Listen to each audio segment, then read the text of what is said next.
14 ফেব্রুয়ারি দিন সকালবেলা মেয়েটা তার আম্মুরে বলতেছে, আম্মু আমি আমার বান্ধবীদের সাথে ঘুরতে যাব, ফিরতে রাত হবে। মেয়েটার মা জানতো না 14 ফেব্রুয়ারি কাকে বলে, তাই ঘুরতে যেতে না করে নাই। কিন্তু মেয়েটার মা বলছিল সন্ধ্যার পর দিয়ে একটা গ্রামের মেয়ে বাসায় ফিরলে প্রতিবেশীরা কত কথা বলে, এটা ভালো করেই জানতো, তাই মেয়েটা এটা না করছিল। শোন মা, ঘুরতে যাবি যা, কিন্তু সন্ধ্যার আগ দিয়ে বাসায় ফিরবি, না হলে যাওয়ার দরকার নাই। মেয়েটা বললো আচ্ছা ঠিক আছে আম্মু, সন্ধ্যার আগ দিয়ে বাসায় ফিরবো। শহরে বান্ধবীদের সাথে ঘুরতে গেল, এদিকে রাত হয়ে যাচ্ছে, মেয়েটার আসার কোনো খবরই নাই। মা টেনশন করতেছে দুয়ারের গোড়ায় বসে, মেয়েটা কখন আসবে। খানিকক্ষণ পরে একটা গাড়ি আসলো, বান্ধবীরা বান্ধবীকে নামাচ্ছে। মেয়েটা অনেক অসুস্থ অবস্থায়। মা বারবার জিজ্ঞাসা করলো আমার মেয়ের কি হয়েছে, বান্ধবীরা কোনো কথাই বললো না, তাকে বাসায় রেখে চলে গেল।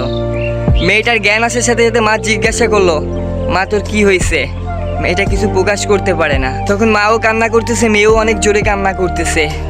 মা মেয়ের গালে থাপ্পড় মেরে বলল, তোরে আমি বারবার না করছিলাম, সন্ধ্যার আগ দিয়ে বাসার বাইরে যাবি না, তুই সেই কাজটাই করলি, এখন আমাদের কপাল পোড়াইলি, তোর বাবার মান সম্মান নষ্ট করলি, এখন শান্তি হয়েছে তোর? তোর বাবা শুনলে নির্ঘাত আত্মহত্যা করবে, সমাজে মুখ দেখাবে কি করে এটাই ভেবে পারবে না সে।